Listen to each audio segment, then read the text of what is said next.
if there's one thing that I would say really improved my logical reasoning score, it was the Socratic review method. At the beginning stages, you could learn the theory in terms of what the questions are asking you for, what the different question types are tasking you to do. You could break down arguments and learn about the types, what's the conclusion, what's the premise, and learning how to read arguments, learning to make inferences from formal logic.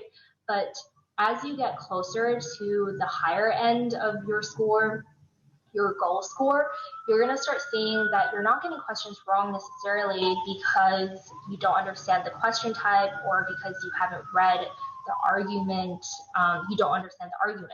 It's because you are making assumptions that are so inherent to the way you think, and those things are the things that are leading to mistakes. So the Socratic review method, this is what I would do after taking a PT, after doing questions, come into this document and look at, so analyze things, right? So I would look at what was it that led me to make my mistake?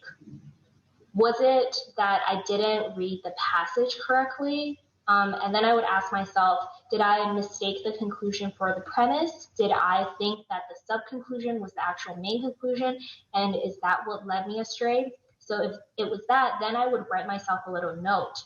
Oh, be careful. Just because it says therefore, don't automatically assume that that's the main conclusion. I would write myself that little note, highlight it, and then the next time before going into a practice test, I would recite that to myself to make sure that I didn't make the same mistake.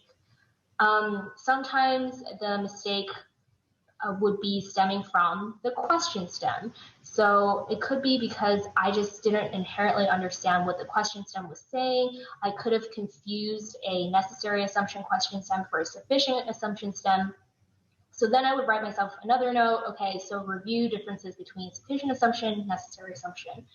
And then one of the most common things that led me astray would be in the answer choices. So I would ask myself what in the wrong answer choice tempted me, but also what made it wrong, and what in the correct answer choice was then unappealing, and then identify what that was, and then I would write myself a little takeaway again.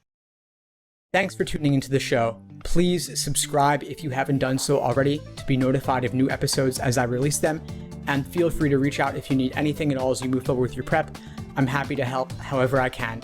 In the meantime, I wish you all the best and take care.